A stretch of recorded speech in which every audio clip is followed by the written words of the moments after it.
The sun was mercilessly blazing, turning the concrete edge of the pool into a scorching frying pan. The water was cool, the only salvation. I closed my eyes, letting my body float weightlessly on the surface in the deep end. 5 minutes of blissful silence. Only the murmur of water in my ears and muffled cries of children in the shallow end. This idyll was shattered by a sharp, close whistle. I opened my eyes, blinking against the bright light, and saw the lifeguard. He stood right above me on the pool's edge, his face strained to the limit, his gaze fixed on the water around me. "Hey!" His voice was low and urgent, without the usual relaxed lifeguard tone. "Tell me, how long do you think you can hold your breath before you drown?" The question was so absurd that I froze for a second. Not, "How are you?" or "Are you okay?" but, "When will you drown?" Me? Well, I can stay afloat for a few minutes. Why? My own voice sounded uncertain. "Don't move. And don't get out of the water. No matter what happens." His eyes kept scanning the water's surface around me like a radar. "We need to clear the pool and evacuate everyone else. But you have to stay here." Something cold and heavy clenched into a lump in my chest. "What? What's in the water?" I breathed out, my voice betraying a tremble. He didn't answer. Instead, he raised his whistle to his lips. 3 sharp, deafening blasts cut through the summer air like a knife. "Everyone out of the water immediately! This is not a drill!" His shout echoed across the entire area. There was a moment of stunned silence. Then chaos erupted. It was as if someone had pressed an invisible panic button. Parents grabbed their screaming children and practically shoved them onto the concrete. The water churned with wild splashes. People pushed near the ladders and railings, their faces twisted with some primal fear. The shallow end emptied in seconds. I saw bare feet running over the concrete, towels and bags grabbed, everyone rushing toward the exit, glancing back at me with a strange mix of terror and curiosity. My heart pounded somewhere in my throat. Every instinct screamed, "Get out! Run!" But I was paralyzed, frozen like a statue in the center of this suddenly empty, vast pool. 12 feet of water beneath me suddenly felt like an abyss. "Stay still," the lifeguard said again, not taking his eyes off me. I tried. God, how I tried. But my muscles, relaxed just a minute ago, tensed with a tremble as I struggled to remain completely still. Without movement, the water suddenly felt icy. The sun that had been warm just moments ago now burned my skin mercilessly. Some of the fleeing people stopped by the fence, unable to leave. "Breathe, baby. Calm down," shouted a woman. "Just relax," added a male voice. But others pulled out their phones. I saw tiny red camera lights aimed at me from all directions, dozens of eyes watching me like an exhibit in an aquarium. That realization made it even scarier. 3 colleagues joined the lifeguard. In their hands were long poles with trash nets, but they weren't looking for fallen leaves. Their faces were focused and stern, like hunters. They slowly moved along the edge of the pool. The one closest to me held the net ready, as if preparing to strike. My breathing quickened, becoming irregular. My throat went dry. Something was in the water with me, something that made them evacuate hundreds of people, but ordered me to stay.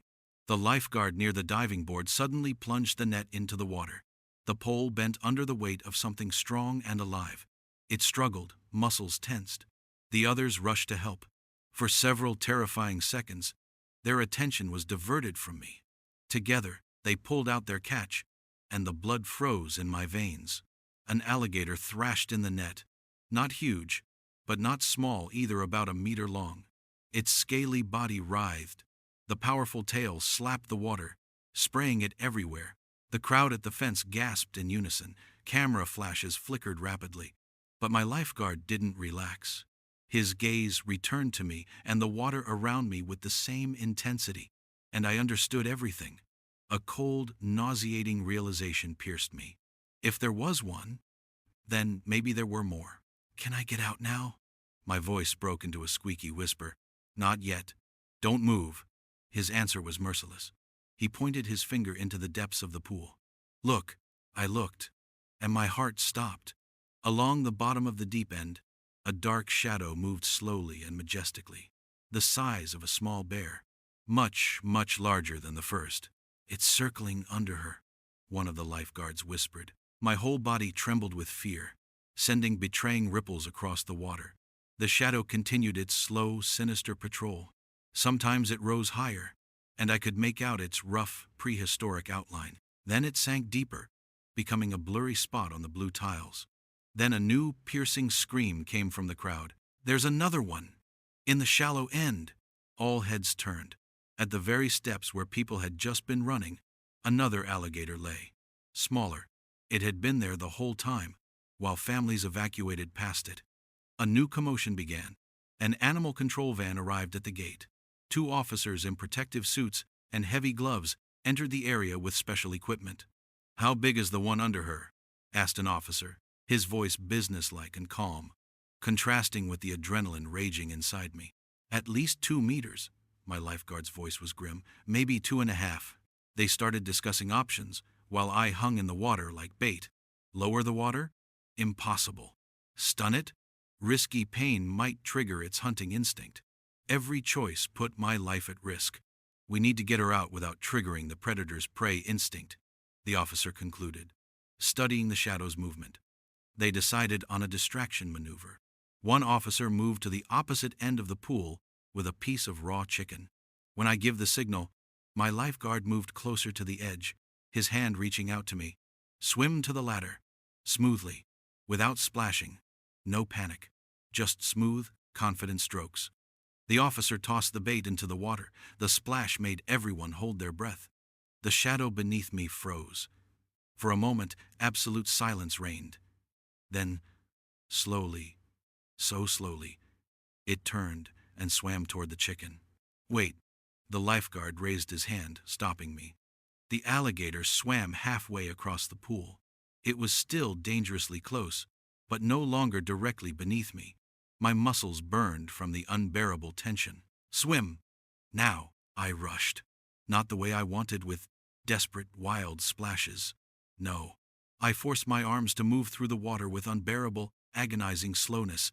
Each stroke sent pain through my overworked muscles. The ladder was only 5 meters away, but the distance felt endless.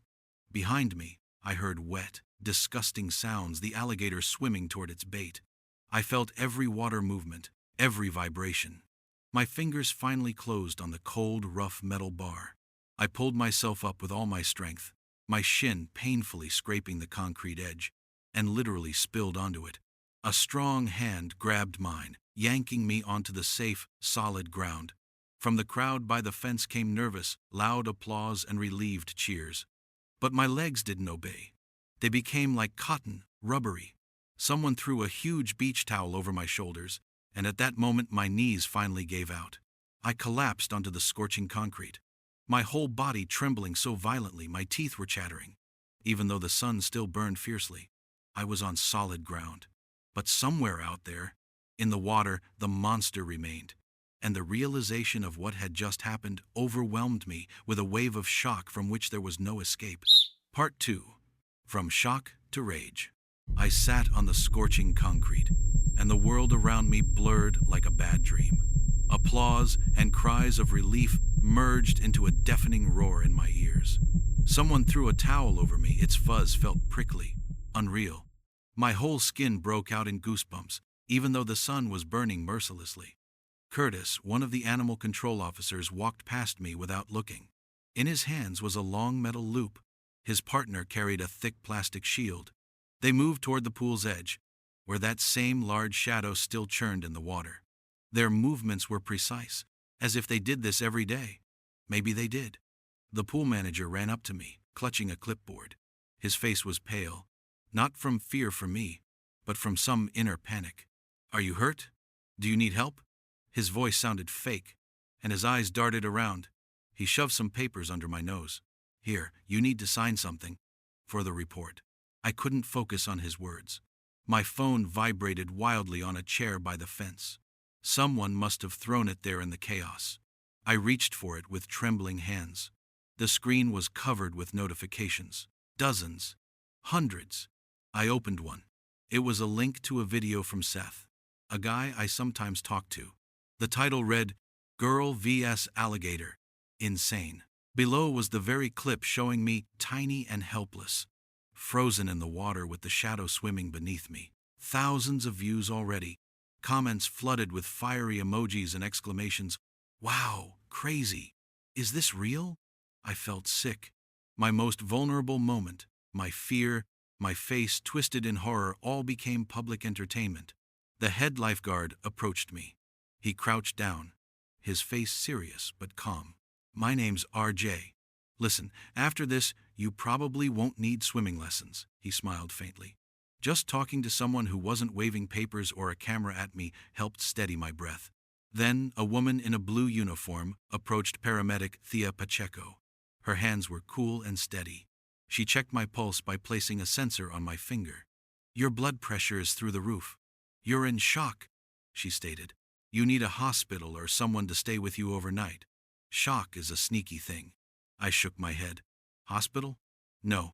I just wanted to go home, crawl under a blanket and pretend nothing happened. At that moment, Curtis passed by carrying equipment to the van. Yeah, that's already the third alligator report in the drainage canal behind this fence just this month, he said to his colleague without looking at me. Those words hit me like an electric shock. Third report. In a month. So they knew? They knew there was danger and did nothing? My panic, my chilling fear slowly but surely turned into something new. Into rage. Pure, burning rage. The pool manager heard this, and his face went even paler. He fussed around me again, trying to shove a pen into my hands. Please sign here. It's just a formality. Confirmation that the incident is closed. I recoiled from him like from fire. His concern was a sticky, fake mask. He didn't care about me. He was afraid of a lawsuit. 20 minutes later, I managed to stand up. My legs trembled but held. The manager buzzed around like an annoying fly with his papers. I looked him straight in the eyes for the first time all day. My gaze was firm. I need time to think. RJ helped me gather my scattered things and walk me to the car. The parking lot was an island of strange, unshakable normality. Cars lined up in neat rows, the sun reflecting off the glass. The world hadn't turned upside down. Only I had. 5 minutes to home felt like an eternity. Every shadow on the asphalt, every movement in the bushes made my heart pound wildly. I gripped the steering wheel so tight my knuckles whitened. At home, I threw my wet bag by the door and went straight to the shower. I stood under the water streams trying to wash off the smell of chlorine, that sticky horror. But the feeling of that shadow swimming beneath me didn't wash away. It had sunk under my skin. I put on the softest pajamas, even though it was only 4 in the afternoon, and curled up on the couch. The phone kept buzzing. Messages from acquaintances who had seen the video. Oh my God, are you okay? How did you survive? Their curiosity was heavy and exhausting. I grabbed my laptop and started typing. At first messily, then faster and faster. I poured every detail, every emotion onto the keyboard. How the water turned cold. How my hands trembled. How those red camera dots stared. Writing became an act of exorcism. I was casting out a demon by naming it. The next morning, the phone woke me with incessant ringing. Seth's video had already hit 50,000 views. I opened the comments, and I felt sick again. Idiot. Should have gotten out immediately. That's fake. The alligator looks like it's from a cartoon, just wants attention. Trying to hype. They didn't see the fear in my eyes. They saw only the spectacle. And they judged me, sitting safe in their rooms. The pool manager called. His voice was sweet and insistent. How are you feeling? We're very concerned. But, we need to settle formalities. If you signed the papers saying it was an accident, we could offer you a small compensation for moral damages. Compensation? To shut me up? Something inside me finally broke. Instead of fear of management, I felt only contempt. I need time, I repeated, and hung up. That same day, I went back to the pool to pick up forgotten sandals. The area was empty, blocked off with yellow tape. I sneaked inside. My things lay where I left them. And then I saw it. The very gap. In the fence, in the far corner near the drainage canal. A rusty latch, and below a clear sag in the mesh, big enough to let something large through. My hands trembled again, But this time, not from fear. I took my phone and took a dozen photos from different angles. It was evidence, irrefutable. In the evening, Curtis sent a message. No extra words, just screenshots of their service logs, dates, times, alligator sighting report near the public pool area. The first 2 months ago. Then more. And more. 7 calls in 2 months. They knew for 2 months. For 2 months, kids splashed in that pool while death hid a meter away behind a fragile fence. Rage boiled inside me, crystallizing into cold, steely resolve. They wouldn't get away with quietly closing the case. They wouldn't make me shut up. RJ messaged me. Coffee sometime? We met at a small cafe downtown. He nervously glanced around. I sent a memo about the fence 6 weeks ago, he whispered. I was told it wasn't a priority. No budget. He was afraid of losing his job. But he wanted the truth to come out. In his eyes, I saw not just an ally. I saw a hostage of the system, just like me. I went home and opened a folder on my computer titled Incident. I uploaded the fence photos, Curtis's screenshots, printed out the data from my fitness tracker, a pulse graph that shot up to 160 at the moment. The shadow was right under me. I saved Seth's video as proof of moral damage. My hands didn't tremble. They were steady. I was building a dossier, not for revenge, for justice. 3 days later, I was in the shower. Suddenly, the sound of water flowing over my body triggered such a vivid flashback that I gasped for air. I was there again. In the pool, I felt the cold water wrap around my legs, and beneath them the dark, living behemoth. I threw up. I collapsed onto the wet tiles, choking on tears and struggling to breathe. It wasn't just fear, it was a panic attack. I couldn't handle it alone. The next day, I booked an appointment with psychologist Jade Whitfield. Then came the official city notice. A meeting of the Recreation and Parks Council. Review of the incident at the public pool. I printed my entire dossier at the library. The folder was heavy and thick. I put it in my briefcase. Thursday evening, I put on my most businesslike suit, a dark blue blazer I'd bought once for interviews. I arrived in the municipal meeting hall 30 minutes early. The room gradually filled with people. I recognized faces, the same parents from the fence. Curtis, in his uniform, nodded to me from afar. RJ quietly sat in the back row. And at the presidium table, among the council members, sat the pool manager. He shuffled papers, avoiding looking at the entrance. The council chair opened the session. The floor is now open for public hearings on the incident at the city pool. Curtis was the first to approach the podium. Calm, professional. RJ followed. His hands trembled, but his voice grew stronger with each word.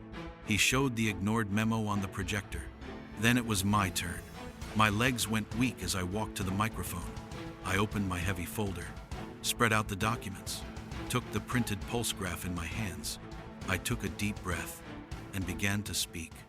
Part 3. Truth and Rebirth. My fingers gripped the edges of the podium until my knuckles turned white. In the vast, brightly lit municipal council chamber, a silence fell so loud it rang in my ears. I saw rows of faces before me, the council members with their impassive masks, frightened parents, journalists with notebooks at the ready, and right in front of me the pale, sweating face of the pool manager. I took a deep breath, smelling dust and old wood. Your Honor, members of the council. My voice came out louder and firmer than I expected. This is not just a story about how I nearly became alligator prey. This is a story about systemic negligence that was attempted to be covered up. I turned on the projector. On the white screen flashed the first slide, a graph of my pulse from the fitness tracker.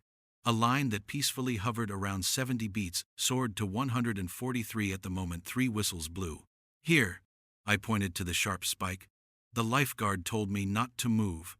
And here, my hand trembled as I indicated the 160-beat mark. A 6-foot alligator swam right beneath me. I saw its back. A gasp swept through the room. I switched the slide. A close-up of a rusty, loose latch on the fence. A gap large enough for a child or a reptile to pass through. This fence is a sham. It hasn't protected us for years. Next came screenshots from Curtis, the dates of calls to the Animal Control Service. Yellow lines in the official log screaming danger that was ignored. 7 reports in 2 months. 7 warnings the pool management ignored. I spoke for 10 minutes. About fear that doesn't go away. About nightmares where I drown. About shame when your most vulnerable moment is put on public display. But I didn't speak as a victim, I spoke as a witness. A voice of truth. When I finished and sat down, an absolute silence reigned for several seconds. Then, it was broken by applause. First, hesitant. Then growing louder. Not for me personally, for the truth that had finally been heard. The council's decision was swift and ruthless. Immediate repair of all fences with self-closing gates. Independent audit of safety systems in all city pools. The pool would remain closed until all violations were fully resolved. The manager was removed from his position. When the meeting ended, he tried to approach me at the exit. "We can settle this amicably." He extended an envelope. "Compensation. Case closed. Just sign here." I looked at the paper. Non-disclosure agreement. A few weeks ago, I might have been scared and signed it, but now I only saw fear in his eyes, not of my suffering, but of responsibility. "No," I said quietly, but loud enough for him to hear. Then I passed him and stepped into the cool night air. For the first time in a long while, I felt not the weight of fear on my shoulders, but lightness. But healing isn't a linear process. That night, I woke up screaming, gasping, drenched in cold sweat. I dreamed I was drowning in dark water, and below me, a huge shadow was slowly approaching. My heart raced like crazy. I remembered the technique Jade, my psychologist, taught me. 5 things I can see, 4 I can touch, 3 I can hear, 2 smells, 1 taste. My breathing gradually evened out. I would not let fear control me. Morning came. Seth, the guy who posted that ill-fated video, sent a long message of apology. He had created a safety page and offered to help spread the truth. We met. His boastful bravado had turned into sincere remorse. Instead of sensationalism, he now posted info on how to recognize danger and who to call. Awareness was born from the virus. A few days later, I went to Curtis at the animal control station. Through the bulletproof glass, I saw him, the very big alligator. In a cage, in shallow water. He looked not like a monster but simply a wild animal in the wrong place. There was no malice in his eyes, only ancient, indifferent calm.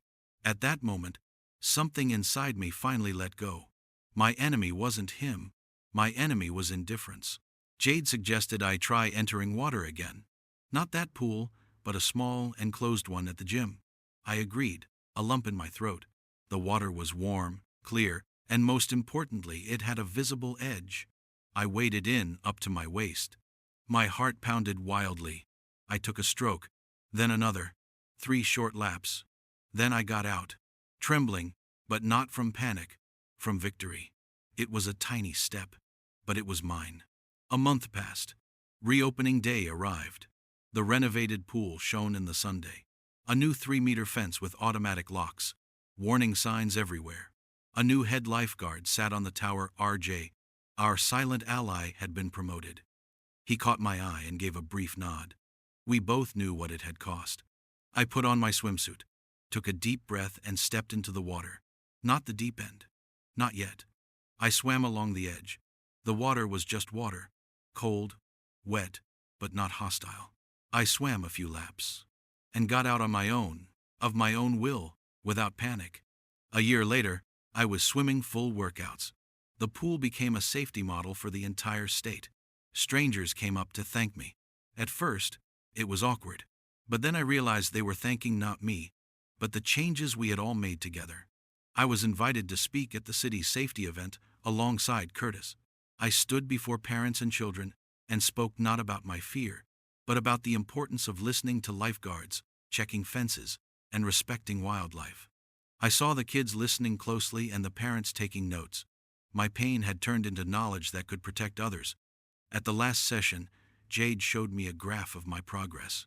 The anxiety line steadily fell. The confidence line rose. "You've gone from victim to advocate," she said. "You didn't erase the trauma. You integrated it into your story of strength." That evening, I came to the pool at sunset. The water was perfectly still, reflecting the pink sky.